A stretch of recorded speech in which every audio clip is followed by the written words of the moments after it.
السلام عليكم الزول في اللون، كي راكم دايرين وكي راكم دايرين. راكم تشوفوا عينيا ولا راكم تشوفوا وجهي؟ راكم تشوفوا وجهي ما رقدش مليح. على بالكم بلي علاش ما رقدش مليح؟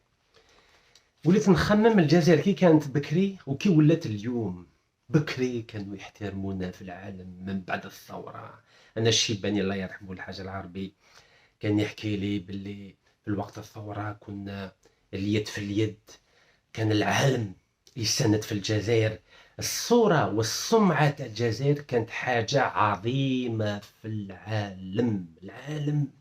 العالم كان يدرس كيفاه الجزائر وحدها بدون سلاح، بدون النووي، بدون عسكر قدرت تغلب تخرج الاستعمار الفرنسي من الجزائر بعد 132 سنة. وكي نشوف اليوم يا رب العالمين مصيبة طاحت علينا. عاشو مصيبة طاحت علينا اليوم. دبلوماسية جزائرية اللي كانوا يشهدوا بها العالم. على بالكم بلي الدبلوماسية الجزائرية هي اللي خرجت دبلوماسيين أمريكيين اللي كانوا قابضينهم في إيران 444 يوم. 52 دبلوماسي أمريكي ماريكان، قوة ضاربة كما نقولوا حنا في الجزائر، ما قدرتش تخرج الدبلوماسيين تاعهم. 250 واحد من ايران طلبت من الجزائر من فضلك يا الجزائر، من فضلك يا الدبلوماسيه الجزائريه عاونينا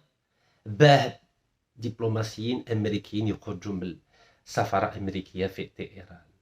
في هذاك الوقت كنا في 80 81. الجزائر كانت حاجه كبيره، الدبلوماسيه الجزائريه كانت حاجه كبيره، الصورة والسمعة تاع الدبلوماسيين الجزائريين كانت حاجة كبيرة، والعالم كان يحترم الجزائر ويحترم الدبلوماسية الجزائرية. وهي الدبلوماسية الجزائرية اللي عاونت القضية الفلسطينية في 74 في الأمم المتحدة، في 88 على بالكم بلي في نوفمبر 88 في بزير العاصمة اللي في الفلسطينيين وبينهم ياسر عرفات استعرف باللي قال لهم انا ناسس الدوله الفلسطينيه في الجزائر في تزير العاصمه نوفمبر 1988. واليوم راكم تشوفوا بلي العالم راه يحاول يستعرف بالدوله الفلسطينيه. وشفتوا بلي فرنسا اللي شحال بعد 60 سنه باقا بلات تقول اوكي دوكا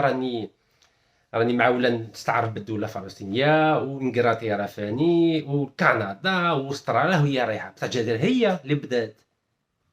الدبلوماسيه الجزائريه هي اللي تعطي الاراده والحماس للفلسطينيين باه يتعلموا الدبلوماسيه، ماشي يستعملوا السلاح برك. كان الوقت السلاح ومن بعد كان الوقت الدبلوماسيه. وكي نشوفوا التاريخ تاع الدبلوماسيه الجزائريه، الزعامه تاع الدبلوماسيه الجزائريه اللي كانوا يشهدوا بها العالم، وكي نشوفوا اليوم اقراو. انا بغيت كنت نبكي على بالكم. شوفوا عينيا كنت نبكي كيف الجزائر ولات كيما قال لك موندا داغي ضد دبلوماسي جزائري في فرنسا. واش كاين واش صرا كما قال لك المرحوم محمد بوذياف اوفا لالجيري، وراه رايحه الجزائر. وين الدبلوماسيه الجزائريه هي اللي كانت تخرج دبلوماسيين امريكيين من ايران. اليوم راهم يتهموها بالارهاب. vous imaginez mandat d'arrêt contre un algérien, un diplomate algérien. فرنسا اللي استعمرتنا 132 سنه اليوم راهي تقول باللي دبلوماسيين جزائريين ارهابيين. واحد ما يبكيش، واحد ما يهبلش. Mais c'est une honte. Comment c'est possible ça? Un mandat d'arrêt émis par la justice française contre l'ancien premier secrétaire de l'ambassade d'Algérie en France. Vous savez qu'on a plus de ما عندناش دوكا سفير في فرنسا. راكم تشوفوا وزير الخارجيه تاعنا اللي حاجه كبيره، على بالكم حاجه كبيره. قال لهم لا نخرج سفير ونخلي 5 ملايين جزائريين يتخبطوا بعضهم بعض مع فرنسا، مع العداله، مع ريطايو، مع ماكرون، وحنايا حنا نعرفوا واش نديروا. Ah oui, hein. Mandat d'arrêt intervient dans le cadre de l'enquête sur l'enlèvement et la séquestration d'un youtubeur. هذه شكون هذه فرانس انفو إعلام عمومي فرنسي. Je continue.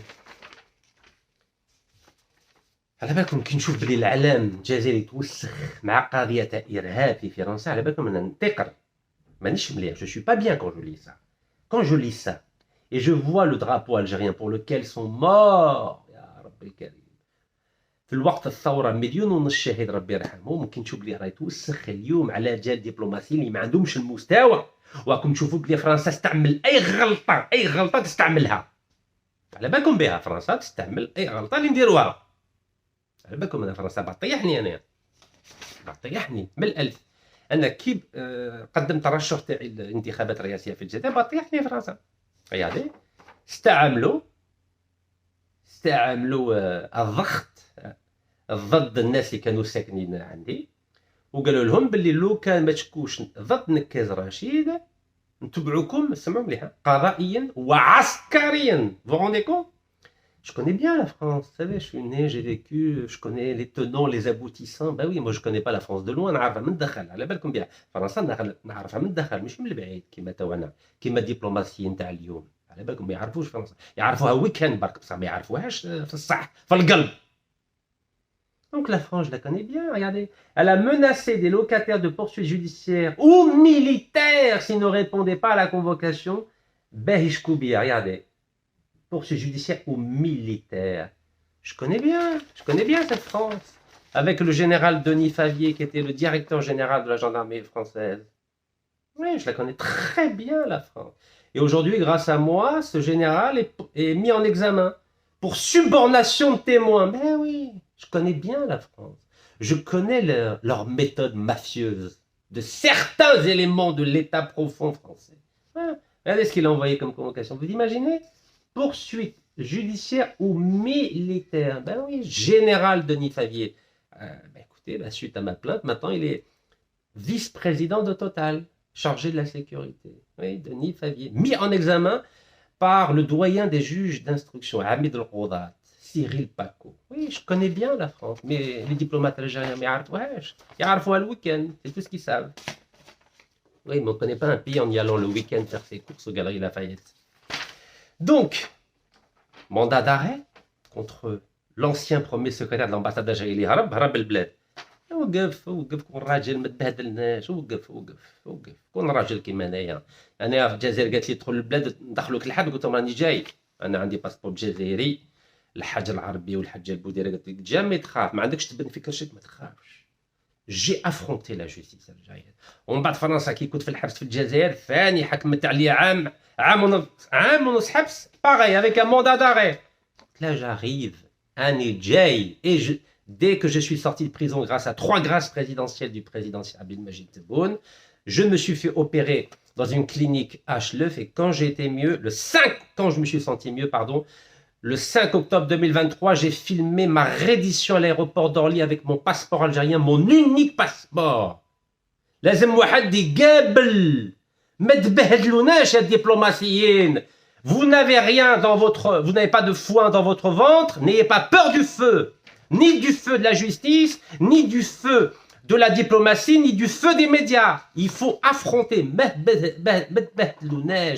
Ne nous foutez pas la honte. Faites comme Rachid Mekal. Oui, je vais parler de moi. C'est ma chaîne YouTube et je dis ce que je veux et je raconte ma vie tout en éclairant l'opinion publique algérienne sur les erreurs qu'il ne faut pas faire et le comportement politique et diplomatique et médiatique idoine qu'il faut présenter pour honorer ce passeport algérien pour lequel il y a eu 1,5 million de morts pendant la guerre de libération et 5,5 millions de martyrs depuis le début de la colonisation en 1830.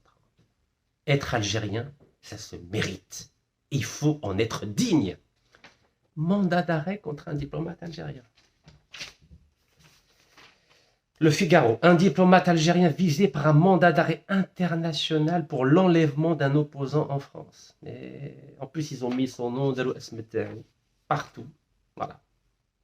Ça fait combien de temps, je vous dis? Attendez, d'abord, je vais commencer par ça.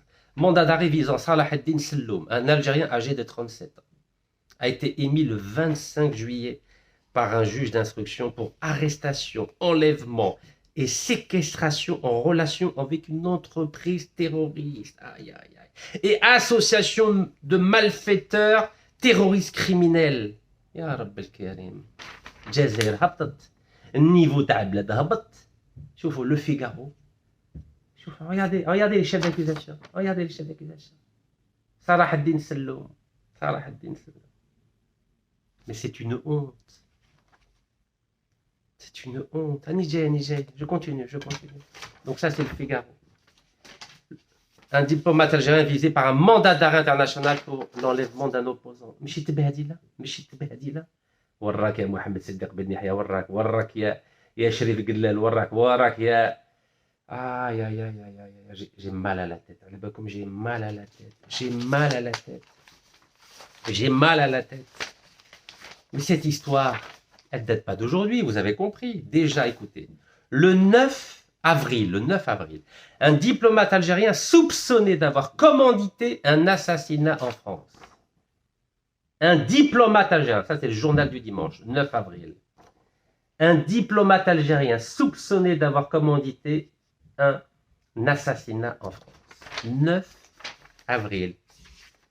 Mai, juin, juillet, août. 4 mois. 4 mois ça fait.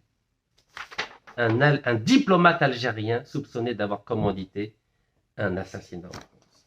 Le Parisien, la même époque, une opération d'assassinat potentiellement commanditée par l'Algérie révélée en France. Le Parisien, la même période. Vous vous en souvenez? Vous vous souvenez que j'ai fait des vidéos à l'époque. J'ai présenté une stratégie à la diplomatie algérienne. Parce que qui a lancé cette opération, vous savez c'est qui? C'est Bruno Retailleau, ministre de l'Intérieur et ministre d'État. Ok? Bon, je réponds à ceux qui n'ont pas compris. Je n'ai pas la nationalité française. J'ai un récépissé de 3 mois renouvelable. Ok? Et j'ai été condamné le 2 mai à 12 mois de prison ferme, aménageable, avec un bracelet électronique. Je n'ai pas demandé de bracelet électronique. J'ai dit, je vais en prison. Il a dit, non, aménageable, bracelet électronique.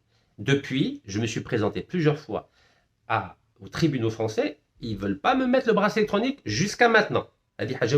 Alors, pourquoi je demande un récépissé? Vous savez pourquoi je demande un récépissé en France? Car j'ai déposé plainte contre les autorités françaises, notamment le général Denis Favier, parce qu'à cause de lui, j'ai perdu 100 millions d'euros. Donc moi, je veux récupérer mes 100 millions d'euros suite à l'action, au sabotage, au dossier monté de toutes pièces qu'il a monté pour me salir et pour me prendre tous mes biens, bloquer tous mes comptes, pendant que j'étais en prison en Algérie, le 9 décembre 2021. Est-ce que c'est clair? Donc moi, je suis obligé d'avoir une situation légale, administrative légale, de façon à ce que mes poursuites judiciaires contre ce monsieur puissent aboutir. On ne peut pas porter plainte contre quelqu'un en étant harrag, kana ou la makash. Donc voilà, j'ai répondu à vos questions. C'est clair maintenant? J'espère que je n'ai pas besoin de revenir là-dessus. Donc le jour où je récupère mes 100 millions d'euros, je ne reviens plus en France. Est-ce que c'est clair? Vous avez compris? Ardallah wassa'a. Et je leur donnerai leur récépissé de 3 mois. C'est bon? Moi, je ne suis pas comme certains Algériens, les moutous à la جنسية فرنسية. أنا جزائري وما عندي حتى إشكال. أنا شبعت من فرنسا، شبعت من الأمريكان، شبعت من العالم. الحمد لله يا ربي. أنا مانيش مخلوع ومشتاق فرنسا. أبارتمون، كونت بانكير. واش هذا؟ واش النيفو اللي هبط؟ وراه النيفو. Je continue. Maintenant que j'ai clarifié cela. On continue. Donc, celui qui a mis en place toute cette opération, c'est le ministre de l'Intérieur. Ben oui, il fait son travail. Il veut être président en 2027, évidemment que tous les coups sont permis. La question, elle n'est pas là. Lui, il fait son job. En tant que ministre qui veut devenir président. Mais depuis un an, qu'est-ce que j'ai proposé à la diplomatie algérienne sans être écouté? À aucun moment, malgré les courriers, malgré les vidéos, malgré les messages, rien.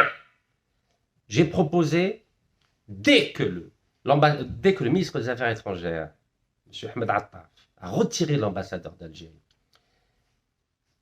en France, j'ai dit qu'il faut mettre en place 5 fronts. Un front diplomatique. On ne peut pas laisser 5 millions d'Algériens sans un chef d'orchestre diplomatique, en l'occurrence ou bien l'ambassadeur, ou bien le consul général, ou bien un directeur de la communication. Je n'ai pas été écouté. Donc, pas de front diplomatique. Ça n'a pas été mis en place. J'ai proposé un front politique. J'ai dit qu'il y a des acteurs politiques en France qui sont algériens et qui peuvent justement défendre les positions de l'Algérie et défendre les intérêts du peuple algérien et défendre les intérêts de la diaspora algérienne. Ça n'a pas été mis en place. J'ai proposé un front médiatique. Ça veut dire quoi médiatique? C'est-à-dire défendre les positions de notre pays afin de défendre les intérêts de l'Algérie et de notre diaspora et de notre peuple algérien. Ça veut dire quoi un front médiatique? C'est-à-dire mobiliser tous les journalistes algériens qui travaillent dans les radios françaises, à la télévision française ou dans les journaux français ou dans les sites internet français. Ça n'a pas été fait, malgré la promesse du ministre de la Communication, M. Mohamed Meziane. Voilà, rien n'a été fait. Il s'est contenté de travailler en Algérie, il n'a rien fait en France. Quatrième front, j'ai proposé de mettre en place un front juridique, c'est-à-dire mobiliser toutes les forces juridiques qu'il y a aussi bien en France qu'en Algérie, de façon à contrecarrer cette action de la France, notamment la remise en question de tous les accords bilatéraux entre l'Algérie et la France. Ça n'a pas été fait. Et ce front juridique, je l'ai appelé de mes voeux pour défendre l'agent consulaire algérien qui a été emprisonné. Vous savez que depuis le mois d'avril, il y a un agent consulaire algérien qui est emprisonné et 6 autres personnes affiliées à l'ambassade d'Algérie. Rien n'a été fait. On a 7 Algériens ou affiliés à l'Algérie, à l'ambassade d'Algérie qui sont en prison aujourd'hui. Et qu'est-ce qu'a fait l'Algérie? Elle a mis 2 stagiaires français qui ont 8 ans, 8 années d'expérience seulement, et en plus, ils ne parlent pas aux médias. Qu'est-ce que j'avais proposé? J'avais proposé de mettre des avocats algériens expérimentés pour défendre les intérêts de nos diplomates en France. Et j'avais notamment pensé à mettre Fatima Ben Baraham. Vous savez qu'elle est brillante, elle connaît aussi bien le droit français que le droit algérien. J'ai aussi proposé le nom de maître Moustapha Bouchechi, le nom de maître Zoubida Assoul. Vous savez que ce sont des parfaits francophones qui connaissent parfaitement le droit français et le droit algérien. L'Algérie n'a rien fait. Elle a préféré faire appel à des avocats stagiaires en France. Idem pour la demande d'extradition de Abdeslam Boucharb. J'avais demandé à ce que ces avocats défendent le dossier de la demande d'extradition. Qu'est-ce qu'a fait l'Algérie? Elle a pris une avocate qui travaille dans un cabinet dont le patron s'appelle Maître David Gossman, qui est un juif marocain. Et vous connaissez les excellentes relations que nous avons avec Israël et avec le Maroc. Je ne vous fais pas de dessin. Et en plus de ça, l'avocate qui travaille dans ce cabinet d'avocats et qui a été chargée de la demande d'extradition, elle a 5 ans d'expérience seulement. C'est une stagiaire. 5 ans d'expérience. En Algérie, pour déposer un dossier à la Cour suprême ou au Conseil d'État, il faut avoir 10 ans d'expérience. Donc vous voyez qu'il y a eu du sabotage en règle. Donc pas de front diplomatique, pas de front politique, pas de front juridique, pas de front médiatique. Et j'ai demandé aussi la mise en place d'un front intellectuel. Bien sûr, il faut mobiliser les intellectuels, les enseignants, les universitaires, les essayistes, ceux qui ont du poids dans la vie culturelle française. Rien n'a été fait. Et pourtant, nous avons des talents en France. Aussi bien au niveau de l'intelligence médiatique, de l'intelligence juridique, de l'intelligence culturelle, de l'intelligence philosophique, de l'intelligence géostratégique. Nous avons des compétences en France. L'Algérie a systématiquement refusé de mettre en place le front médiatique, le front juridique, le front intellectuel, le front diplomatique et le front politique. Ça, c'est une décision du ministre des Affaires étrangères qui n'a absolument pas voulu écouter le moindre conseil. Il n'en a fait qu'à sa tête.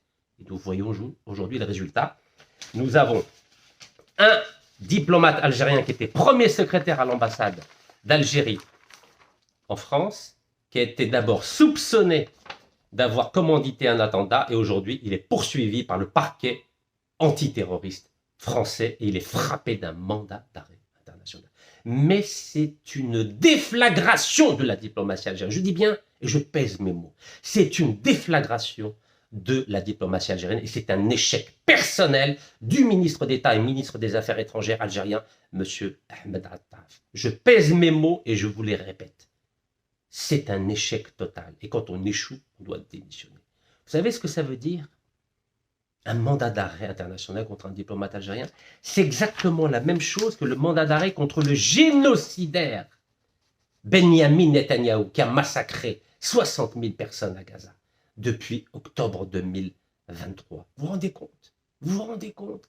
Un diplomate algérien frappé d'un mandat d'arrêt international pour terrorisme. C'est-à-dire qu'on a mis à égalité un diplomate algérien, l'Algérie des chouhada, l'Algérie de l'excellence, l'Algérie de la grandeur, l'Algérie de la dignité, au même niveau que ces génocidaires, Benyamin Netanyahou. Vous imaginez la catastrophe?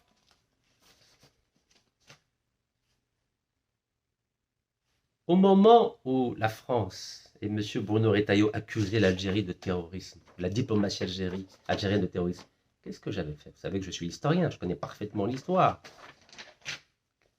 J'avais fait référence à l'attentat français organisé par les services secrets français contre le consulat d'Algérie à Marseille le 14 décembre 1973, c'est-à-dire il y a 52 ans bientôt. Il a fait 4 morts, 20 blessés, dont 4 graves. Là, c'est la une du journal La Marseillaise. Odieux attentat contre le consulat d'Algérie à Marseille. 4 morts, 20 blessés, dont 4 graves. Lisez bien. Lisez bien.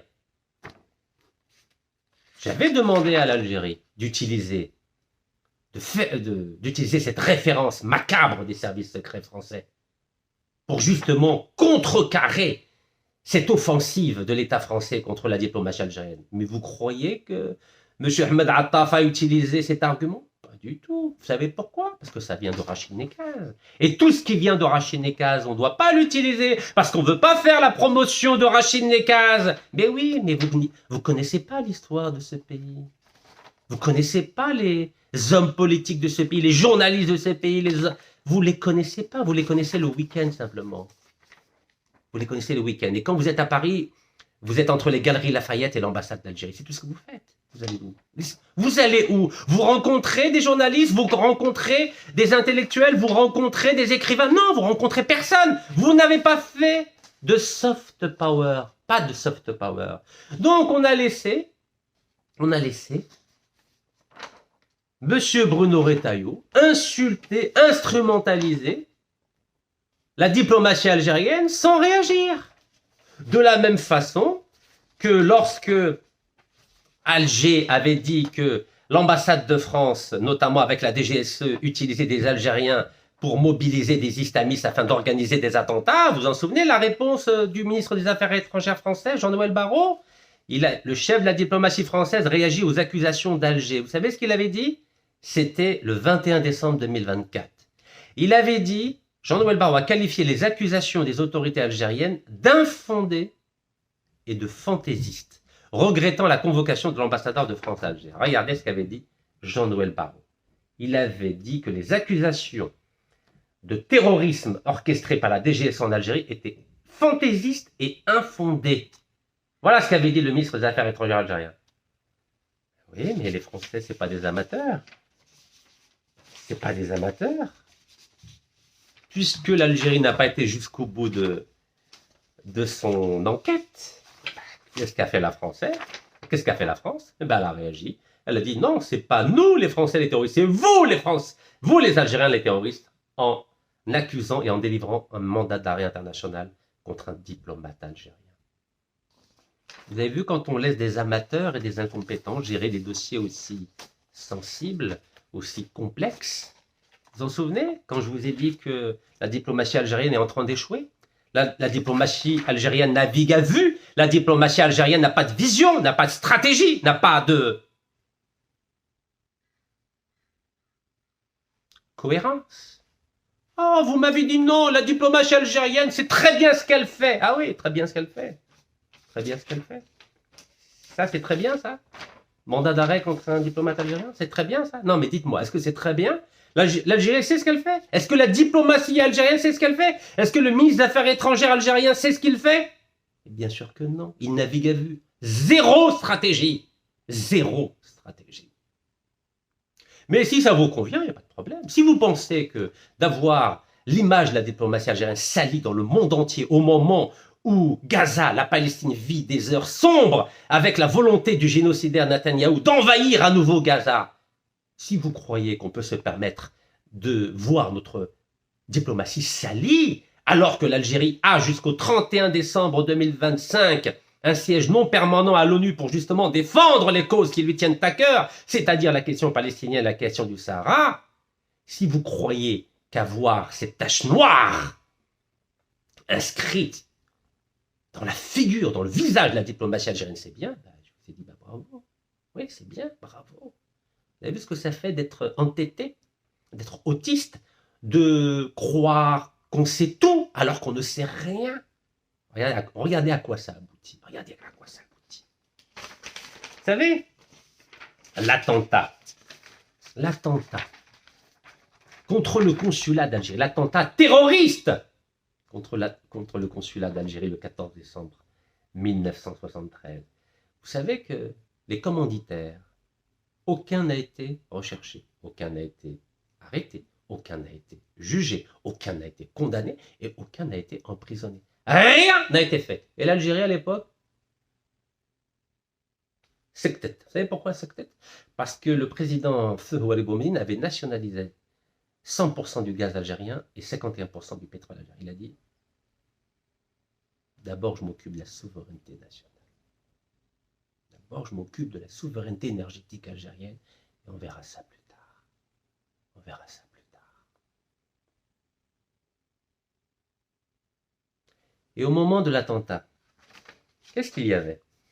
Il y avait la réunion, ce qu'on appelle le sommet européen de Copenhague, au Danemark, qui avait lieu à ce moment-là, c'est-à-dire le 14 décembre 1973. Et qu'est-ce qui s'est passé à l'époque? Les chefs d'État et du gouvernement, donc à l'époque c'était 9 pays, l'Union européenne, la communauté économique européenne, aujourd'hui c'est 29, plus 20. Nous on est toujours tout seuls comme des grands, on n'a pas évolué en 62, en 63 ans on est toujours tout seul. Aucune alliance, aucune stratégie, wello. Les Européens, ils étaient 9 pays en 1974. D'abord, ils étaient 6 en 1957. En 1974, ils étaient 9. Aujourd'hui, ils sont 29. Donc, au sommet européen de Copenhague, les chefs d'État et de gouvernement des futurs 9 affirmaient leur volonté d'introduire la notion d'identité européenne dans leurs relations extérieures communes. À ce moment-là, il y avait l'attentat terroriste contre le consulat d'Algérie à Marseille. 4 morts, 20 blessés, dont 4 graves. Mais notre diplomatie n'a pas jugé bon de faire référence à cela. Notre justice n'a pas jugé bon de poursuivre les éléments de l'ambassade de France à Alger lorsque l'Algérie avait accusé la DGSE de vouloir organiser une opération de déstabilisation d'Algérie. Je m'en souviens, le président algérien, dans une interview accordée à l'opinion, avait dit non. C'est un épiphénomène. Regardez l'épiphénomène. Regardez à quoi aboutit l'épiphénomène, c'est qu'aujourd'hui, les Français n'ont pas oublié l'affront qu'ils avaient vécu, et aujourd'hui, ils poursuivent un diplomate algérien pour terrorisme. Ben oui, c'est comme ça. Vous savez, quand on n'a pas de vision, quand on n'a pas de stratégie, quand on n'a pas de cohérence, voilà à quoi ça aboutit.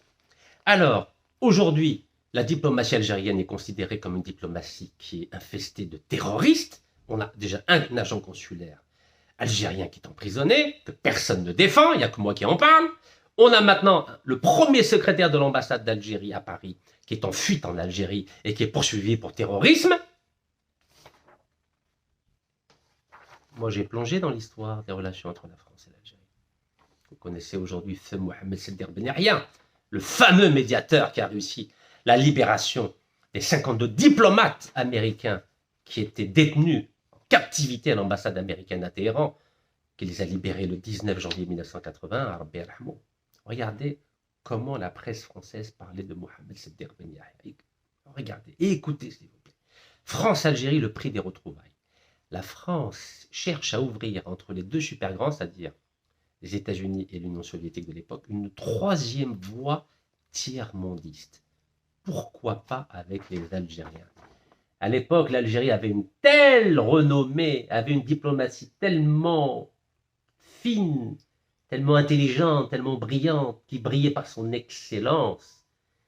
Regardez comment il parlait de notre grand diplomate, Feu Mohamed Sedder Ben Yahya, le négociateur à 30 ans des accords d'Évian et le libérateur des diplomates américains. Écoutez un peu ça.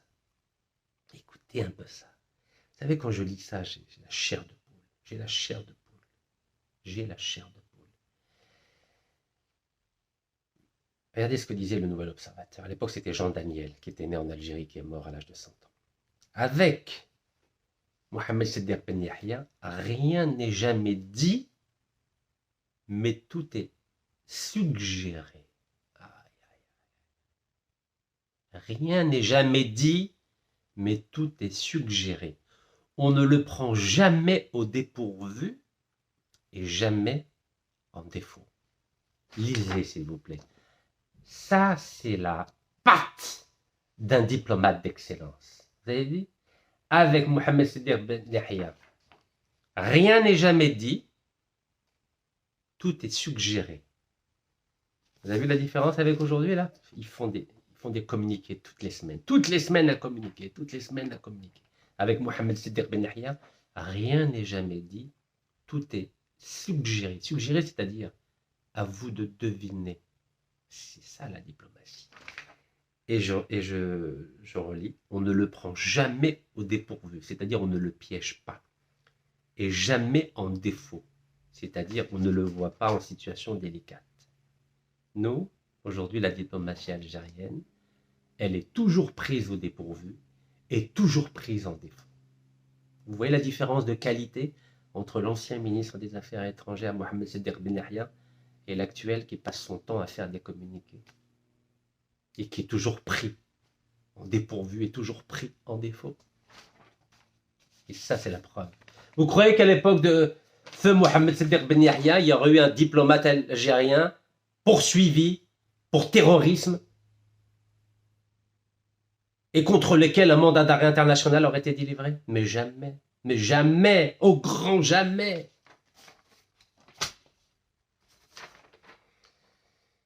Mais on fait semblant. Vous avez vu, le 7 août, Alger répond à l'appel à la fermeté d'Emmanuel Macron. Ah oui. Fermeté. Hein. On a un mandat d'arrêt international contre un diplomate algérien. Vous croyez que vous répondez à la fermeté? Ah oui, vachement. Oui, vachement. Parce que Macron, qui a eu beaucoup de cadeaux, beaucoup de contrats qu'on lui a donnés, oui, depuis 2017, on passe notre temps à lui donner des contrats. Et pourtant, j'ai dénoncé toujours l'octroi de ces contrats. Vous m'avez dit, mais Rachid, tu connais rien. ما تعرف والو نتايا. مش هتعرف. هذه داخله في الدبلوماسيه. واش ما الدبلوماسيه هذه؟ الدبلوماسيه اللي واحد يتهموه بالارهاب. La France doit être forte et se faire respecter. Macron durcit nettement le ton face à l'Algérie.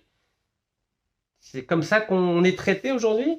Vous croyez qu'à l'époque de Mohamed Siddiq Ben Yahya, on aurait été traité comme ça? Hein? Le président français qui a eu énormément de cadeaux, 24 milliards de dollars, rien que sur le contrat de Hassi Barkin, 19 juillet 2022, lorsque j'étais en prison, avec mes deux avocats, maître Abdelkader Chaudhra, maître Yassine Khalifi et mon infirmier personnel, notre frère Hamza Djabri. Oui, pendant que j'étais en prison avec mes avocats et mon infirmier personnel, l'Algérie a donné, la Sonatrach a donné 24 milliards de dollars sur 25 ans de cadeaux au niveau de la prolongation de 25 ans sur le gisement de Hassi Barkin. 24 milliards de dollars, c'est 12 millions de logements pour le peuple algérien. Vous avez vu? Et aujourd'hui, le président Macron, à qui on a fait des cadeaux, vous en souvenez, l'ancien ministre des Affaires étrangères, Ramtan Ramamra, disait, mais Emmanuel Macron, c'est l'ami de l'Algérie. Oui, l'ami de l'Algérie qui délivre des mandats d'arrêt internationaux contre des diplomates algériens, qui emprisonnent un agent consulaire. C'est ça, l'ami de l'Algérie? Oui, c'est bien. Continuez à faire des cadeaux. Continuez. C'est bien. Bravo. Vous êtes des surdoués de la diplomatie. Vous êtes des médiocres et des incompétents de la diplomatie. Je vous le dis droit dans les yeux, et c'est un homme qui a fait 4 ans de prison en Algérie et en France qui vous le dit. Car je n'ai pas de foin dans mon ventre, donc je n'ai pas peur du feu. Les faits sont là pour démontrer que c'est l'échec et l'effondrement de la diplomatie algérienne à laquelle nous assistons aujourd'hui de façon totalement impuissante. Car il n'y a pas de vision, pas de stratégie, pas de cohérence. Et pas d'objectif, j'ai oublié. Il n'y a aucun objectif. Vous avez cru que vous allez obliger le président Macron à revenir sur sa décision de reconnaître la marocanité du Sahara occidental en retirant l'ambassadeur d'Algérie à Paris? Mais quelle naïveté! Mais quelle naïveté! Chaque État est souverain. Chacun fait ce qu'il veut. La France fait ce qu'elle veut et l'Algérie fait ce qu'elle veut. C'est à nous Je dis bien, c'est à nous, Algérie, diplomates, ministres, gouvernements, société civile, médias, de défendre et le dossier palestinien et le dossier du Sahara occidental. Si l'élite actuelle n'arrive pas à le défendre, il faut qu'elle démissionne ou qu'elle soit limogée. Si les diplomates algériens depuis 50 ans n'ont pas réussi à faire reconnaître le Sahara occidental comme un État souverain, il ne faut en vouloir qu'à nous-mêmes, et surtout à eux-mêmes, les diplomates qui ont échoué. C'est comme Belmadi. Belmadi a échoué à faire qualifier l'Algérie à la Coupe du Monde, il a été remercié. Il faut aussi remercier les diplomates qui ont échoué à faire reconnaître le Sahara occidental comme un État indépendant. C'est comme ça, c'est les règles universelles. Aux Jeux Olympiques, si vous arrivez deuxième, vous n'avez pas la médaille d'or. Si vous arrivez quatrième, vous n'arrivez même pas à avoir la médaille de bronze. C'est comme ça. Les diplomates algériens aujourd'hui ne sont même pas capables de se qualifier pour avoir la médaille de bronze. C'est un échec cuisant qui déshonore la diplomatie algérienne et les grands de la diplomatie algérienne. Alors, Alger a répondu à Emmanuel Macron, ni pression ni chantage. Ni pression ni chantage. Ah oui, hein. Pourtant, la France nous fait du chantage. Eh oui, la France est un pays nucléaire, membre permanent au Conseil de sécurité des Nations Unies, 6e puissance mondiale. Eh oui. Nous, on est quoi, nous? La France a l'OTAN avec elle au niveau militaire. La France a l'Union européenne au niveau économique. Et nous, on a qui? On n'a même pas les BRICS, on n'a même pas l'Afrique, on n'a rien. Ou alors rien. On est fâché avec tous nos voisins. Et vous appelez ça de la diplomatie? C'est pas de la diplomatie, c'est le degré zéro de la diplomatie. Vous savez ce que ça veut dire le degré zéro de la diplomatie? Mais je vais y revenir. Donc la France, elle a commencé dès le 17 mars à lancer ce qu'elle appelle la riposte graduée contre l'Algérie. Et nous, elle est où la riposte graduée? Elle est où la riposte graduée? On n'a aucune riposte graduée. Nous, on fait de la réaction. On joue défense. Vous connaissez le football, parce que je vais utiliser des références footballistiques. Il y a deux façons de jouer au football. Ou bien on joue l'attaque, ou bien on joue la défense. La France, elle joue l'attaque. L'Algérie, on joue la défense. On ne gagne jamais un match en jouant la défense. Jamais. Jamais. Et dans la stratégie militaire, vous connaissez la célèbre formule, la meilleure stratégie, la meilleure défense, c'est l'attaque. Attaquer. La France nous attaque. Stratégie graduée. Mars 2025. L'Algérie ne respecte pas le droit international. Janvier 2025.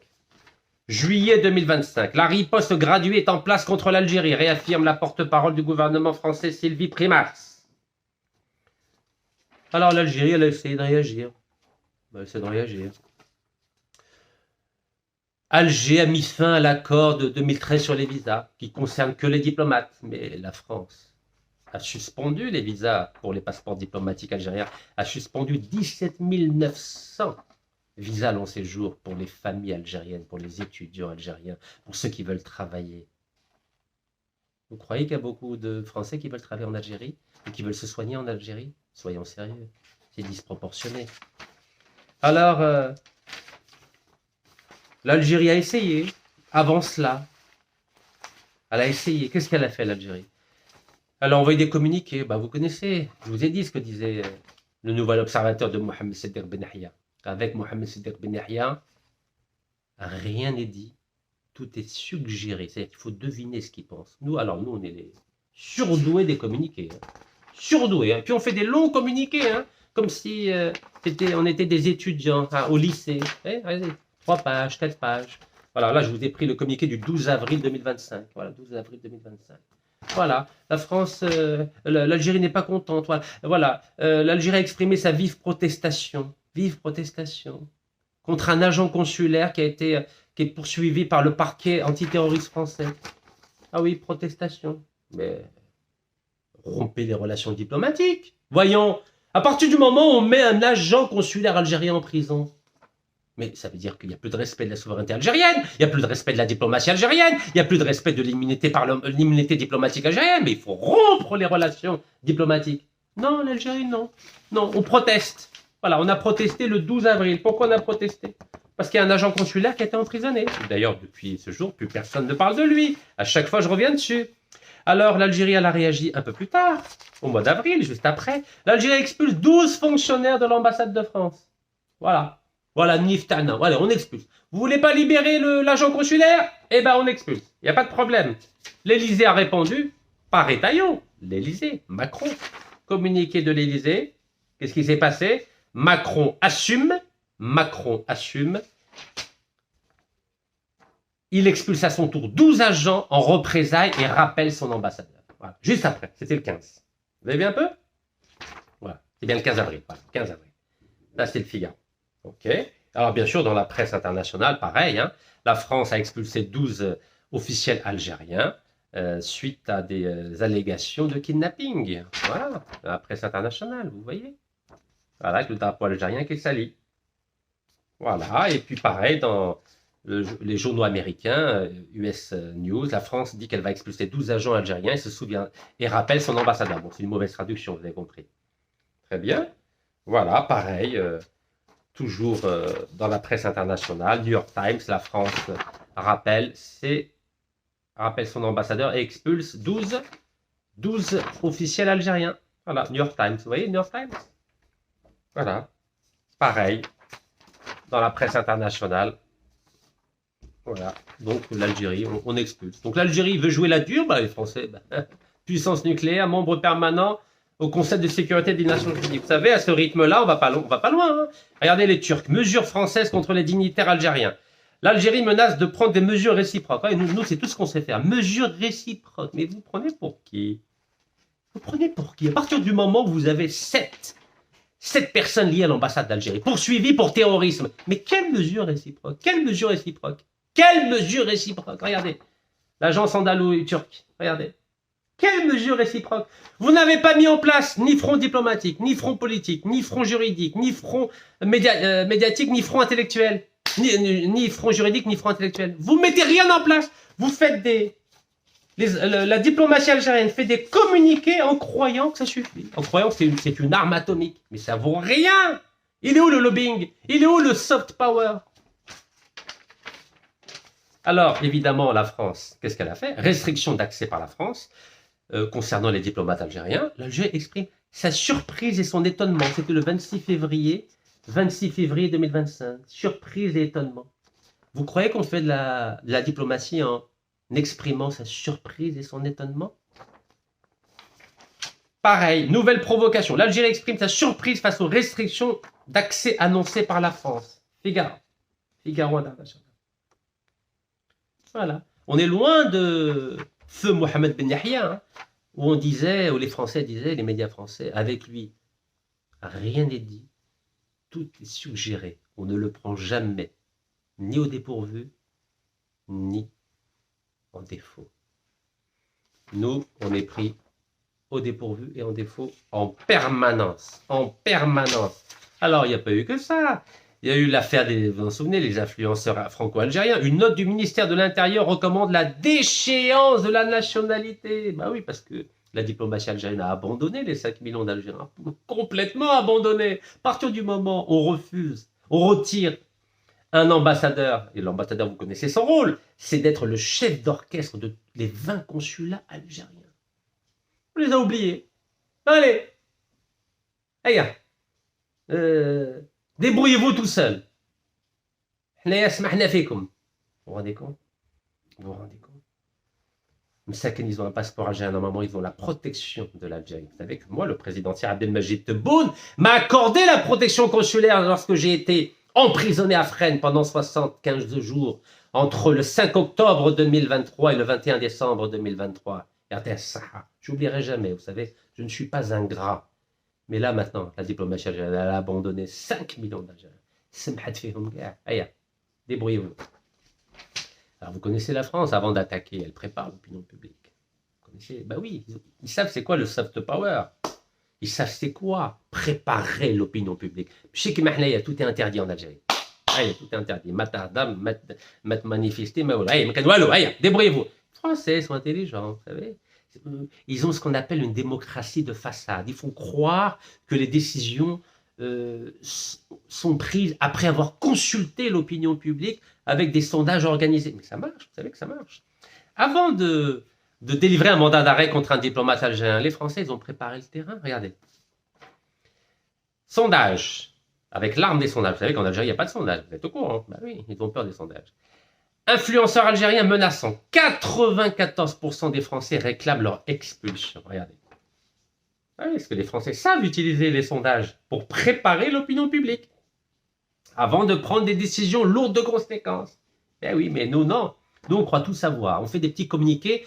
En Algérie, la diplomatie algérienne pense que un petit communiqué, ça suffit. Il n'y a pas besoin de se fatiguer, les sondages. Ça sert à rien. رانا قابضين كل شيء. قابضين العسكر، قابضين العدالة، قابضين الشرطة، قابضين الجدرمية، قابضين الإعلام، قابضين كل شيء. Non, c'est pas comme ça qu'on gère un pays. C'est pas comme ça qu'on gère un pays. Il faut être beaucoup plus intelligent. Regardez les grandes démocraties mondiales. On sait très bien qu'il n'y a pas de démocratie. Mais ces démocraties font croire que l'opinion publique existe. Et ces démocraties utilisent l'arme des sondages entre deux élections. Les élections, c'est tous les 4 ans, tous les 5 ans. Mais les sondages, c'est tous les jours, toutes les semaines. Voilà. Ça permet de faire croire à l'opinion publique qu'on tient compte de son avis. Donc là, par exemple, ils organisent des sondages en disant que 94% des Français sont d'accord pour expulser les influenceurs algériens menaçants. Ben oui, ça prépare. Ils préparent. Pareil pour l'immigration. 84% des Français favorables à la suspension des visas pour les Algériens. Ah, ils sont intelligents, les Français. Ça, c'est 6 mois avant que le gouvernement ait pris la décision de suspendre l'octroi des visas long séjour. 17 900 visas long séjour maintenant sont annulés, c'est fini. Et 30% des visas court séjour. Mais ils ont préparé le terrain, regardez comme ils préparent le terrain. Avec un sondage, 84% des Français étaient favorables à la suspension des visas pour les Algériens. 84%. Et à l'époque, les commentaires me disaient « Mais Rachid, tu connais rien, c'est des sondages bidons !» Mais même si c'est des sondages bidons, ce sont des sondages relayés dans toute la presse. Et l'opinion publique a l'impression ensuite qu'elle est consultée. Et 6 mois après, qu'est-ce qui se passe? Le gouvernement français suspend tous les visas long séjour et baisse de 30% les visas court séjour. C'est comme ça qu'on gère une démocratie, en faisant croire à l'opinion publique qu'on tient compte de son avis. Et après, ça passe comme une lettre à la poste. Vous vous souvenez de l'influenceur Doualam que l'Algérie a renvoyé, a refusé d'accepter? 72% des Français étaient favorables au gel des avoirs des élites algériennes, c'est-à-dire au blocage des comptes, comme la France avait avec moi le 9 décembre 2021, quand j'étais emprisonné dans mon beau pays. Bah oui, l'Algérie, elle m'aime tellement qu'elle me préfère entre quatre murs. Voilà, entre 4 murs. Mais je lui en veux pas, vous savez, personne m'a obligé à aller en Algérie pour essayer de contribuer à améliorer la démocratie ou installer l'état de droit. Je l'ai fait tout seul, suite à une promesse que j'ai faite à mon défunt papa, Rabbi Rahman. Mais regardez, la France a utilisé l'affaire de l'influenceur Boualem, qui ne s'est pas aligné 4 phrases, pour organiser un sondage où 72% des Français étaient favorables à ce qu'on bloque les comptes des responsables algériens. Bah oui, vous savez, dans la loi algérienne, c'est interdit de transférer de l'argent à l'Algérie, de l'Algérie vers la France, et pourtant il y a beaucoup d'Algériens qui ont beaucoup de comptes en France, vous savez, des appartements. On se demande comment ils ont pu acheter des appartements et avoir des comptes bancaires, mais c'est comme ça. Les Farid Bejaoui, Nassim Outradoul, il y en a des milliers. Je continue. Expulsion des OQTF, les fameux Harraga, les clandestins qui n'ont pas de papier. 81% des Français favorables à des sanctions économiques en cas de refus de l'Algérie. Sanctions économiques. Mais pourquoi on a des intérêts économiques avec la France? Ben, c'est plutôt les Français qui ont des intérêts économiques avec l'Algérie, avec tous les contrats de Total. Tous les 6 mois, on donne un contrat à Total. Tous les 6 mois, je vous ai parlé du contrat de Hassi Berkin de 2022 et le contrat de 2018 avec TFT, le site gazier de TFT. 25 ans de gaz gratuit à TFT et 25 ans de pétrole gratuit à Hassi Berkin. Et c'est nous qui devons sanctionner la France. Mais non, mais nous, on ne sanctionne pas, nous, on ne fait rien, nous. Vous savez pourquoi on ne fait rien? Ben parce que les Algériens, ils ont peur qu'on leur bloque leur compte bancaire et qu'on leur prenne des appartements à Paris, à Monaco, à Nice, à Neuilly, n'est-ce pas? Qui m'a à Marseille-Dani, au Tqaddour et compagnie. Malheureux, hein, comment l'Algérie est tombée bas. Et puis, bien sûr, la France est intelligente. Elle a utilisé l'affaire de l'ancien haut fonctionnaire du ministère de l'Industrie qui signait des contrats favorables à la France. Et au bout de 20 ans, ils se sont dit « Ah bon, si, bon, ça suffit. Tu as assez donné de contrat à la France. » Donc, il est devenu écrivain. Voilà. Et lui, c'était l'adjoint de qui? De Abdeslam Bouchouem. Qui est protégé par qui? Par Emmanuel Macron. Ben oui. Et l'Algérie fait semblant de demander son extradition. Je vous ai expliqué. Ils ont mis une stagiaire avocate pour présenter le dossier d'extradition qui a été évidemment refusé par la justice française. Mais qu'est-ce que j'ai proposé à l'époque? Et bien sûr, M. Ahmed Attaf n'a pas voulu écouter mes conseils. Ben oui, parce que ça ne l'intéresse pas. Il ne répond pas au courrier, il ne répond pas aux vidéos, il ne répond à rien. Parce qu'il sait tout sur tout, lui et l'entourage diplomatique. J'avais proposé d'échanger cet auteur, cet ancien haut fonctionnaire au ministère de l'Industrie, donc l'adjoint de Abdeslam Bouchalem, j'avais proposé aux autorités algériennes, la diplomatie, d'échanger cette personne condamnée à 5 ans de prison contre Abdeslam Bouchalem, parce que lui, c'était juste un adjoint. Le boss, Rassem Baklashkoun, c'est Abdeslam Bouchalem, mais là, on n'a pas voulu m'écouter. Non, ne m'écoute pas. Ils ne veulent pas écouter les diplomates algériens, ils savent tout sur tout. Et aujourd'hui, on a un mandat d'arrêt contre un diplomate algérien. Oui, parce qu'ils savent tout sur tout. Donc toute la stratégie que j'ai proposée depuis 1 an, rien n'a été retenu. Rien. Je dis bien rien. Qu'est-ce qu'il y a eu d'autre? Il y a eu le président des 36 000 maires de France. Vous savez ce qu'a dit le président des 36 000 maires de France? Il a dit qu'il fallait fermer les consulats algériens pour créer un rapport de force. Vous vous en souvenez? C'était sur CNews. C'était quand ça? C'était le 19 février 2025. Voilà, il proposait la fermeture des consulats algériens pour créer un rapport de force. Eh oui, il y a eu le fils de Sarkozy, vous vous en souvenez, qui a dit que s'il était au pouvoir, il brûlerait l'ambassade d'Algérie, vous vous en souvenez? Il a fallu que j'insiste avec l'association algérienne en France pour que l'Algérie décide de porter plainte contre Louis Sarkozy. Alors pour la petite histoire, il n'y a pas de nouvelles. Donc je me demande s'il y a une plainte qui a été déposée. Parce qu'elle est où la plainte? Normalement, quand on porte plainte, il y a un suivi. Il est où le suivi? Et quel est l'avocat qui a déposé plainte? Il ne communique pas, il ne parle pas, rabekouche. C'est quoi le hef? On est des spécialistes du hef. Et vous avez vu le dernier communiqué du ministère des Affaires étrangères algérien. Bon, il va sûrement avoir un aujourd'hui ou demain avec le mandat d'arrêt international contre le diplomate. Vous avez vu celui du 7? 4 pages, comme une dissertation à l'école. 1, 2, 3, 4. 4 pages de communiqué. Et je vous ai dit que ce communiqué, c'était un communiqué d'allégeance à l'État français. La preuve, je vous ai cité 3 phrases. Et donc la première, une au milieu et la dernière. C'est quoi la dernière phrase? La lettre du chef de l'État français à son Premier ministre énumère un certain nombre de contentieux bilatéraux, contentieux c'est-à-dire problèmes, devant faire l'objet d'une recherche de règlement. Donc l'Algérie s'est mis à 4 pattes, la diplomatie algérienne s'est mise à 4 pattes pour demander à trouver des solutions. Et je continue, l'Algérie entend elle aussi saisir par la voie diplomatique. En gros, par la voie diplomatique, l'Algérie veut demander quoi? Elle entend demander à la partie française d'autres contentieux, donc d'autres problèmes, devant faire l'objet d'une même recherche de règlement. Donc en clair, la diplomatie française veut mettre fin à la crise avec Paris et veut trouver des solutions parce que ça va trop loin. Plus de visa pour les diplomates algériens, 7 personnes poursuivies pour terrorisme dans... donc, ces personnes sont affiliées à l'ambassade d'Algérie, donc un agent consulaire en prison, un diplomate qui était le premier secrétaire de l'ambassade d'Algérie à Paris qui est poursuivi pour terrorisme et un mandat d'arrêt international contre lui. La France menace de bloquer les comptes bancaires des dignitaires algériens. La diplomatie algérienne a peur maintenant. Donc ça veut dire marche arrière. Marche arrière. Là, la diplomatie algérienne. Donc ça, c'est la démonstration de l'allégeance de la diplomatie algérienne à l'égard de l'État français. Donc à partir de là, excusez-moi, M. Ahmed Attaf, il faut démissionner. Ça, c'est pas acceptable, ça. Vous vous rendez compte, là? Vous vous souvenez ce qu'a dit le Nouvel Obs? Le Nouvel Obs par rapport à feu Mohamed Siddiq Ben Yahya. Avec lui, rien n'est dit, tout est suggéré. On ne le prend jamais au dépourvu ou en défaut. Ça me dit quelque chose, cette phrase? Ben là, c'est exactement l'inverse. 4 pages. Non seulement tout est dit, mais tout est écrit. Tout est écrit. Mais c'est une honte. Ce communiqué est une honte. C'est une honte. C'est un désastre pour l'image de la diplomatie algérienne.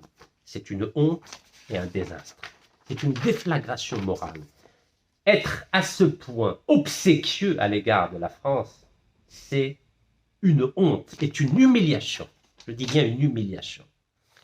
Alors, quand je lis dans la presse internationale, là c'est le courrier international, le temps des privilèges semble révolu pour la France, selon Alger. Ah oui, hein? Les privilèges. Vous me parlez de 61 appartements bien prêtés un dinar symbolique aux Français depuis 63. Et vous convoquez le chargé d'affaires de l'ambassade de France à Alger. Et c'est qui le convoque? C'est le directeur des immunités et privilèges. C'est même pas le secrétaire général, c'est même pas le ministre des Affaires étrangères. Parce que vous avez honte de descendre si bas, C'est ce qu'on appelle le degré zéro de la diplomatie. Je vous l'ai dit, le degré zéro de la diplomatie. On l'avait dit pour l'Afghanistan, on l'avait dit aussi pour l'ONU, maintenant on va le dire pour l'Algérie. Aujourd'hui, la diplomatie algérienne, c'est le degré zéro de la diplomatie. Quand je lis dans toute la presse, Alger met fin à la gratuité des biens prêtés à l'ambassade de France. Mais c'est une honte, mais c'est une humiliation pour l'Algérie, une humiliation. L'Algérie met fin à la gratuité des biens prêtés à l'Algérie, journal du dimanche. La presse turque, l'Algérie met fin à la gratuité des biens prêtés à l'ambassade de France. Il parle de 61 biens, 18 hectares pour l'ambassade de France, 4 hectares pour la résidence de l'ambassade de France. Tbehdila. Ils ont mis cette affaire au même rang que les accords d'Évian du 18-19 mars 1962. AFP Figaro, l'Algérie annonce la fin de la gratuité des biens prêtés à l'ambassade de France. J'ai appelé ça Évian 2. Tbehdila. Et en plus, le ministère des Affaires étrangères a invité la partie française à dépêcher une délégation de diplomates à Alger pour entamer des discussions, pour négocier des contrats de location. Mais c'est une déflagration. Vous voulez que les diplomates français, une délégation de diplomates français pour négocier des baux de location? C'est ça? C'est ça la diplomatie algérienne en 2025? Mais c'est une honte. Vous savez ce que c'est? C'est une honte. Et vous mettez ça dans un communiqué officiel. Vous savez, j'ai mal à la tête. Vous savez ce que ça veut dire avoir mal à la tête? Hein, c'était une note verbale, c'est bien ça? Bah oui, c'est une note verbale. Dépêche de l'APS. Dépêche de l'APS. Agence presse service algérienne, du gouvernement algérien. Donc c'est le directeur des immunités et des privilèges qui a donné, en plus du communiqué que je viens de vous lire, qui est joli, mais qui est une allégeance à l'État français, a donné deux notes verbales, c'est-à-dire, c'est pas écrit, pas de traces. Première note verbale, l'Algérie ne veut plus d'exemption de visa, donc rejette l'accord de 2013. Mais la deuxième note verbale, la seconde note verbale, qu'est-ce qu'elle dit? Elle demande à la partie française de dépêcher une délégation à Alger pour entamer des discussions pour renégocier les contrats de location. Mais c'est une honte. Vous savez ce que ça veut dire? C'est une honte. Terrible ce qui se passe. Terrible ce qui se passe. Et en plus, dans le Figaro, hein, les biens immobiliers français en Algérie, un vrai sujet de contentieux. Parce que d'après le Monde Afrique, le ministère algérien des Affaires étrangères a annoncé une révision des baux considérablement avantageux contractés pour d'autres institutions, comme les instituts français ou les consulats. Vous imaginez, mais c'est une honte. C'est une honte pour la diplomatie algérienne. M. Ahmed Attaf, démissionnez parce que là, vous avez humilié la diplomatie algérienne. Vous avez humilié la diplomatie algérienne. Même les Africains mettent Mstakharoubina. Alger met fin à la gratuité des 61 prêts prêtés à l'ambassade de France. Mais c'est une honte, M. Ahmed Attaf. C'est une honte. Vous êtes en train de déshonorer la diplomatie algérienne. Vous déshonorez Mohamed Sidi Ben Yahya, Sidi Ahmed Rosali, Feu, Cherif Gella, Rabbi Yarhamoum fi thalatha, et les autres, qui ont honoré et tellement donné une bonne image de la diplomatie algérienne. Aujourd'hui, on parle de représailles en renégociant des contrats de location. Alors, M. Ahmed Attaf, vous avez fait des erreurs, vous le savez. Vous vous souvenez lorsque vous avez reçu la ministre indonésienne des Affaires étrangères, vous vous en souvenez? Est-ce que vous vous en souvenez? 21 décembre 2023. 21 décembre 2023.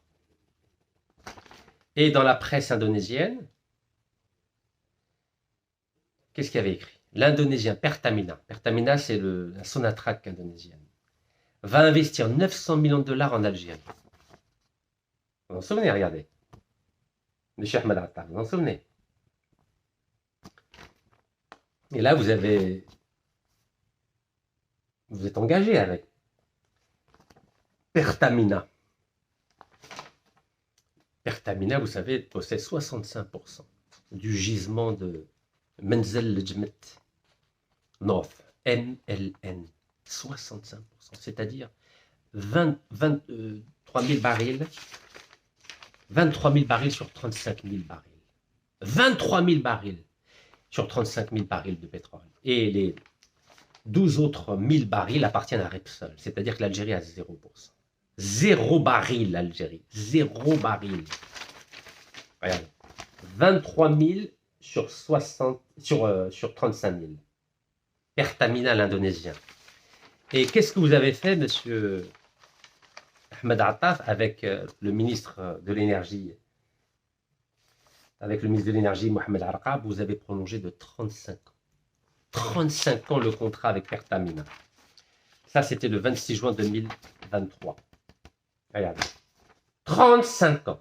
Algérie, Pertamina, donc la Sonatrach indonésienne, obtient une prolongation de 35 ans pour le bloc pétrolier MLN, Menzel Lejmet North, où Pertamina possède 23 000 barils sur 35 000 et Repsol possède le reste, c'est-à-dire 12 000 barils sur 35 000. C'est-à-dire que l'Algérie aura 0% de ce contrat et ça date de 92 jusqu'en 2058, c'est-à-dire 66. Et monsieur Ahmed Attaf, monsieur le ministre des Affaires étrangères, vous avez cautionné cela. Et là, vous voyez, vous avez le sourire, regardez, vous avez un grand sourire là. Vous avez un grand sourire pour célébrer que l'Algérie aura 0% depuis 92 jusqu'en 2058. Les Indonésiens sont contents avec Pertamina. Mais le problème, c'est quoi? C'est qui Pertamina? Pertamina, c'est qui? Pertamina, je vous ai dit, c'est une entreprise, c'est l'entreprise publique pétrolière et gazière de l'Indonésie. Mais Pertamina, c'est comme Total, c'est comme Sinopec le chinois, c'est comme Eni l'italien. C'est une entreprise ultra corrompue, monsieur Ahmed Attaf, monsieur Mohamed Arqab, ultra corrompue.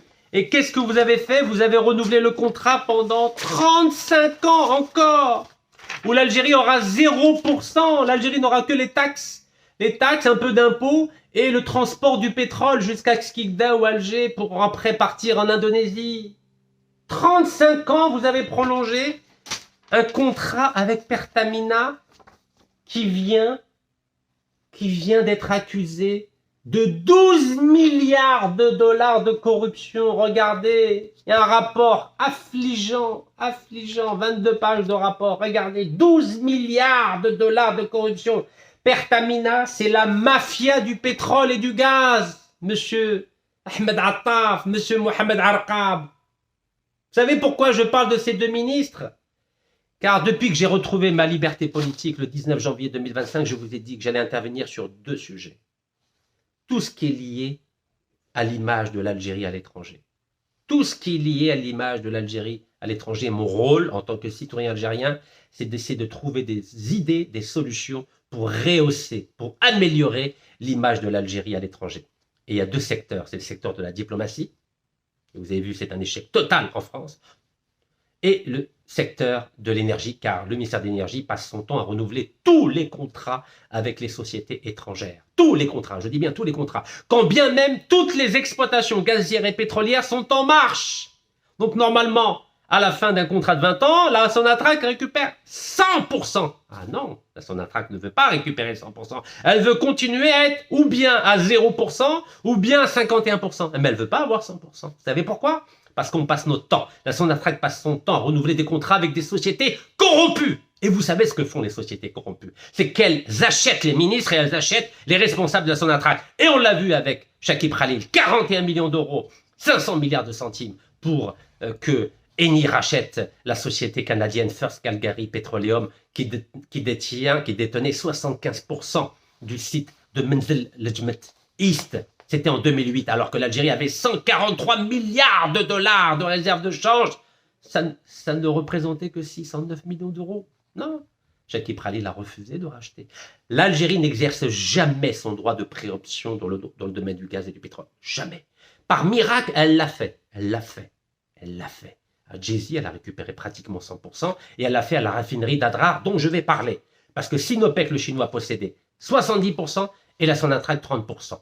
Et la Sonatrach a décidé de racheter les 100%, les 70% de Sinopec. Mais sinon, l'Algérie n'utilise jamais le droit de préemption ni dans les gisements de gaz, ni dans les gisements de pétrole. Et je vous en ferai la démonstration dans une prochaine vidéo. Donc, l'Algérie, donc Mohamed Arqab, ministre de l'énergie, et M. Ahmed Attaf, le ministre des Affaires étrangères, ont prolongé de 35 ans un contrat avec Pertamina qui possède 65% du gisement de MLN, alors qu'ils savaient très bien que c'est une entreprise ultra corrompue, regardez, 12 milliards de dollars, 12 milliards de dollars. Un scandale de corruption de 12 milliards de dollars sur le géant de l'énergie indonésien Pertamina a déclenché une indignation généralisée qui menace d'entraver la confiance du public dans le président Prabowo Subianto.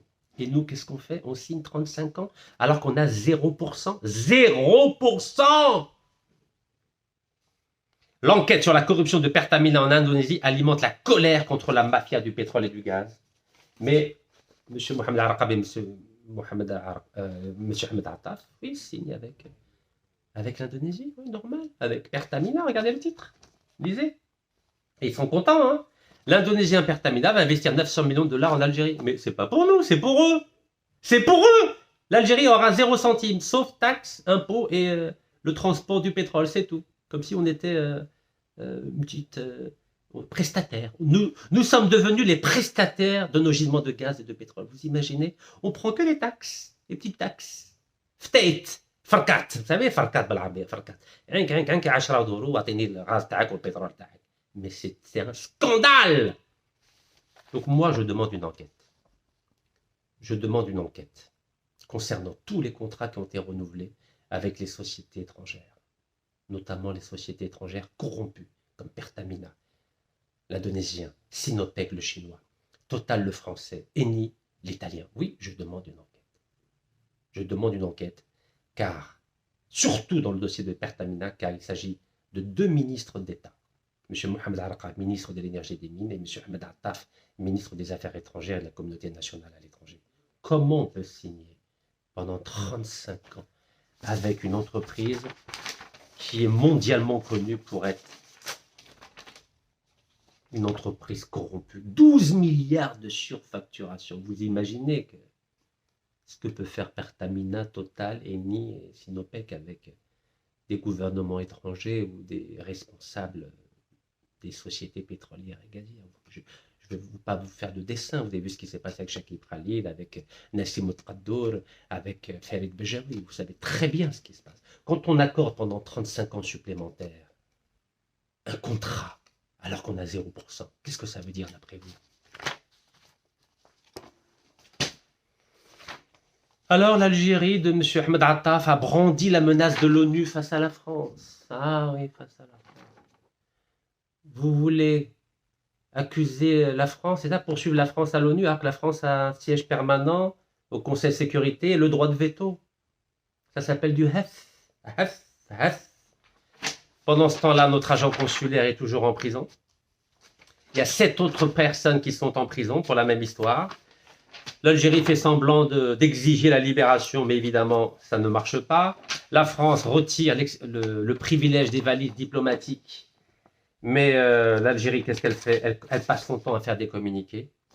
Et évidemment, je ne peux que regretter la grandeur de la diplomatie algérienne à l'époque de Chadli Ben Jadid, par exemple, où il y avait Mohamed Seddiq Ben Yahya, le grand Mohamed Seddiq Ben Yahya, dont je ne cesserai de parler, qui a fait libérer 52 autres diplomates américains en captivité pendant 400 444 jours. 444 jours, c'est l'Algérie, c'est la diplomatie algérienne qui a réussi à libérer ces 52 diplomates américains.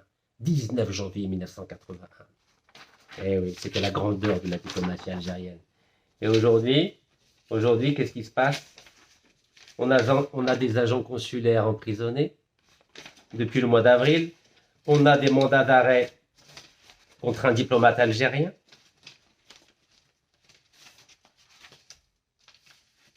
Diplomate algérien frappé d'un mandat d'arrêt. Alors qu'à l'époque, c'est nous qui libérions des diplomates américains.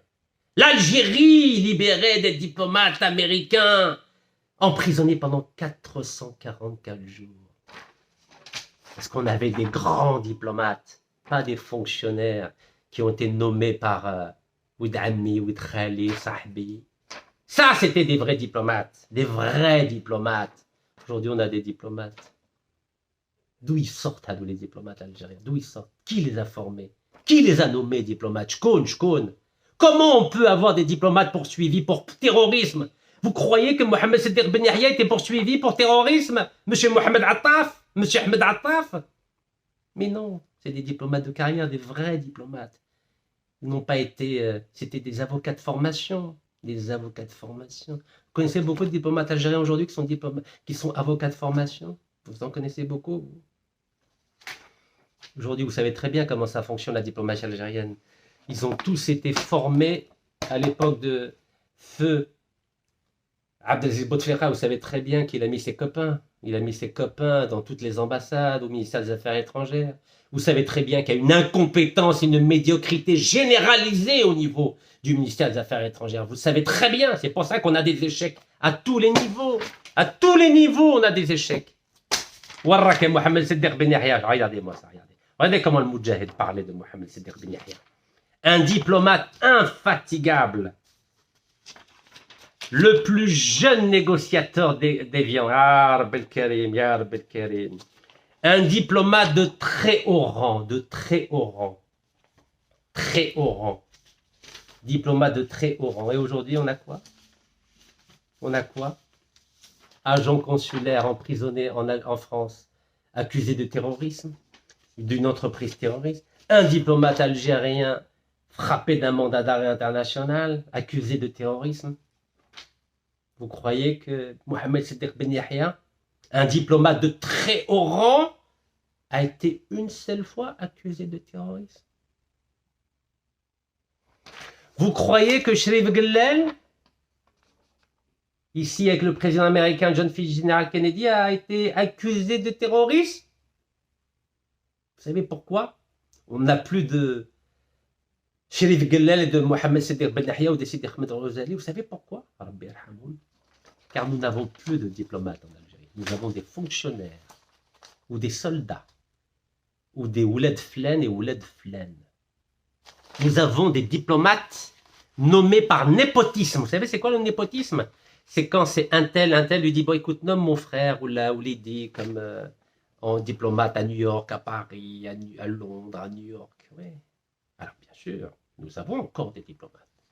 Moi j'ai rencontré le consul général algérien du consulat général d'Algérie à New York. Brillant diplomate.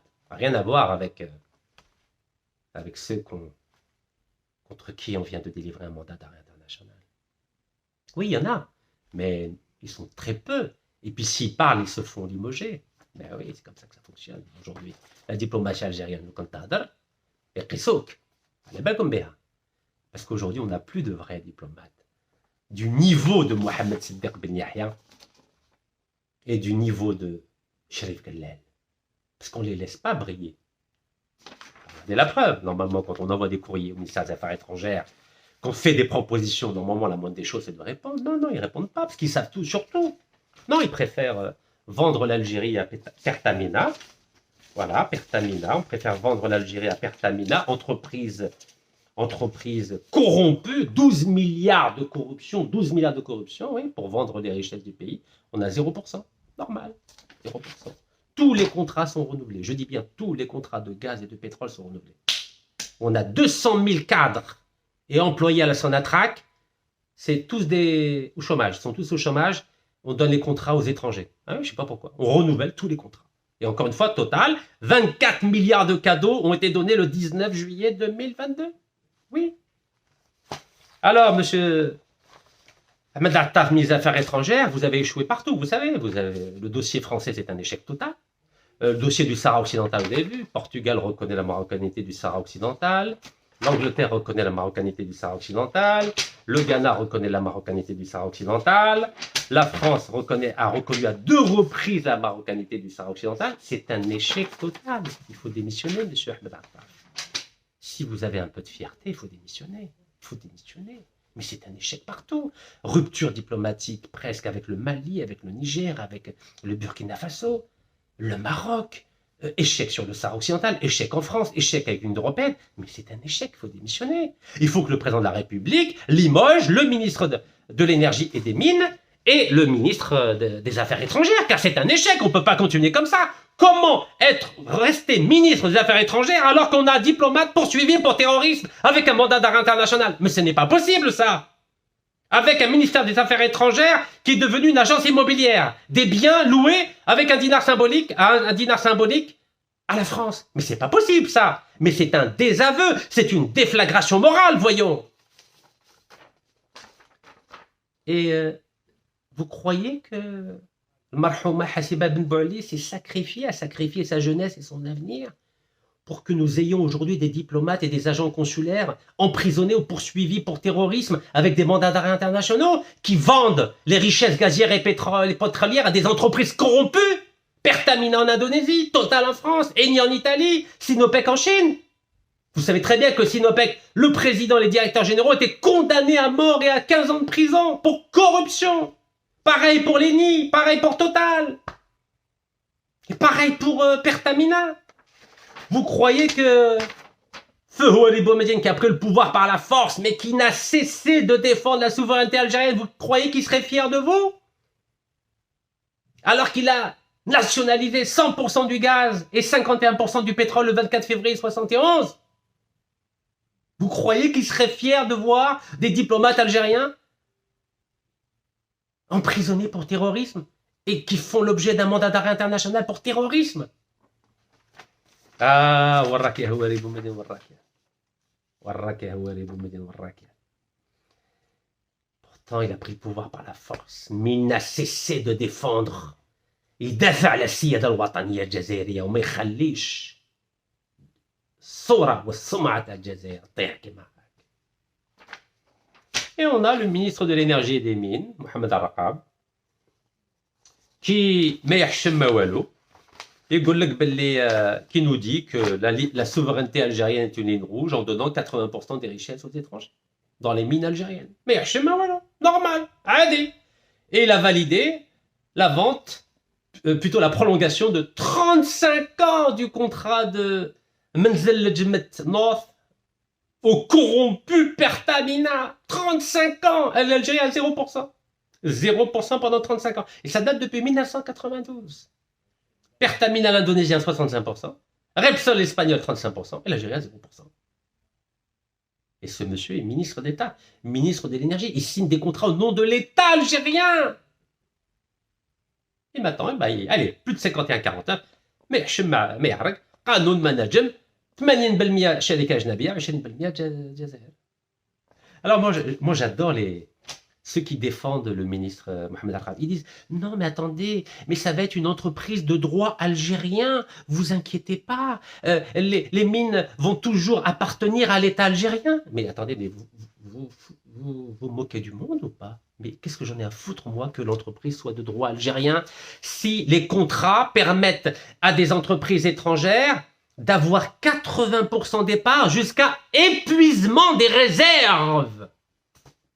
Vous savez ce que ça veut dire? C'est 30 ans renouvelables jusqu'à épuisement des réserves. Mais quel est l'intérêt de l'Algérie de posséder des mines? Sur le papier, on les possède. Si ceux qui vont en profiter jusqu'à épuisement des réserves, ce sont les entreprises étrangères. Quand il n'y a plus de réserves, qu'est-ce que je vais faire, moi, du sable du Sahara? Ça me sert à rien. Vous vous rendez compte comment ils manipulent l'opinion publique? 30 ans renouvelables jusqu'à épuisement des réserves. Ah, ils disent, ah non, mais attendez, mais c'est une entreprise de droit algérien. Mais quel est l'intérêt? Je m'en fous, moi, que ce soit une entreprise de droit algérien. Moi, ce qui m'intéresse, c'est que 100% des richesses gazières, pétrolières et des mines appartiennent à l'Algérie pour les futures générations. C'est un peu comme Tosyal et Algérie. Tosyal Algérie, c'est une entreprise de droit algérien, mais 100% des actions appartiennent à des Turcs. L'Algérie a 0% à Tosyal et Algérie. Pareil pour Menzel, Lejmet, North. 0% l'Algérie, 100% la Turquie pour Tosyali, Algérie, et pour Menzel, Lejmet, North, 65% pour l'Indonésie, 35% pour l'Espagne, l'Algérie à 0%. C'est un scandale national. Voilà, mais nous, on adore les sociétés corrompues. Total qui porte plainte contre nous, en juillet 2016, qui engage un bras de fer contre l'Algérie. Le 1er juillet 2016, le 2 juillet, elle réclame 500 millions d'euros à l'Algérie. Dans la presse internationale, Total et Repsol lancent une procédure d'arbitrage contre la Sonatrach, 1er septembre 2016. Total réclame des centaines de millions d'euros de dédommagement. Ah oui. Mais malgré tous les bénéfices que Total a, tous les privilèges, on fait semblant de se fâcher avec la France. C'est du théâtre, pièce de théâtre. La coopération Total-Sonatrach plus forte que les différents politiques. Regardez. Et voici tous les contrats.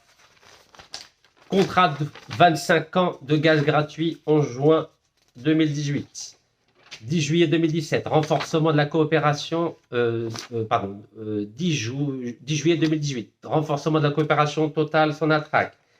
19 juillet 2022, Total a un nouveau contrat, 25 ans de pétrole gratuit, c'est 24 milliards de cadeaux sur 25 ans. Le groupe français Total revient en force en Algérie en signant un contrat de partage de production pétrolière. Retour en force. 17 juin 2025, Total Énergie se voit attribuer un nouveau permis d'exploitation. 17 juillet. Bon bref, 2024 aussi, pareil, renforcement de la coopération. 23 octobre 2023, pareil, renforcement de la coopération. 2023, kiff. Septembre, Total Énergie consolide son partenariat avec Sonatrach en Algérie. Total Énergie signe de nouveaux contrats avec le géant algérien des hydrocarbures Sonatrach. Pareil, signature de plusieurs accords entre Sonatrach et Total Énergie le 9 juillet 2023. C'est la catastrophe. Pourtant, Total avait eu une forte amende le 15 août 2014, 8 milliards de dinars d'amende. 8 milliards de dinars d'amende pour surfacturation. Mais on continue à donner des contrats. Et vous avez vu, on a un diplomate poursuivi pour terrorisme, mandat d'arrêt international contre lui. L'Algérie ne prend aucune sanction contre Total. Aucune. Je dis bien aucune. Aucune sanction contre Total. Regardez. Et tous les contrats, ça c'est tous les contrats de l'Algérie avec Total. Tous les contrats de l'Algérie avec Total, mais l'Algérie ne prend aucune sanction contre Total. Vous savez pourquoi? Est-ce que vous savez pourquoi? Pourquoi la diplomatie algérienne ne prend aucune sanction contre Total? La diplomatie algérienne de M. Ahmed Attaf se contente de renégocier les contrats de location des 18 hectares par-ci, 4 hectares par-là.